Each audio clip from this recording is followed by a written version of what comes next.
கவரில் போட்டு ஃப்ரிட்ஜில் வைக்கிறதால தான் வெஜிடபிள்ஸ் ஃப்ரெஷ்ஷாக இருக்குது. உண்மைதானா? தெரிஞ்சுக்கலாமா? லோ கிரேடு பிளாஸ்டிக் கவரில் வெஜிடபிள்ஸ் அண்ட் ஃப்ரூட்ஸை வச்சு அதை ஃப்ரிட்ஜில் வைக்கும்போது கவரில் மாய்ஸ்சர் கலெக்ட் ஆகி ஃபங்கஸ் டெவலப் ஆகும். ஸோ வெஜிடபிள்ஸ் அண்ட் ஃப்ரூட் சீக்கிரமாகவே ஸ்பாயில் ஆயிரும்.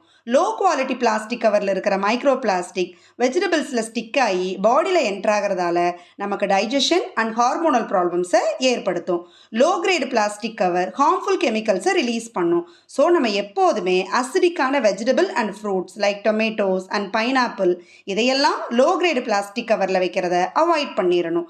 Importantly vitamin C water soluble, air and heat sensitive vitamin. So vitamin C இருக்கிற capsicum, coriander leaves, spinach, cabbage, cauliflower, spring onion இதையெல்லாம் லோ கிரேடு பாலித்தீன் கவரில் வைக்கும் பொழுது moisture collect ஆகிறதால vitamin C அதுலேயே loss ஆயிரும். ஃபைனலி ஃப்ரிட்ஜில் வெஜிடபிள்ஸை வைக்க paper bag, mesh bag or cloth bag use பண்ணிக்கலாம். கட் பண்ண வெஜிடபிள்ஸ் அண்ட் ஃப்ரூட்ஸை ஸ்டோர் பண்ணுறதுக்கு glass or steel container use பண்ணிக்கலாம்.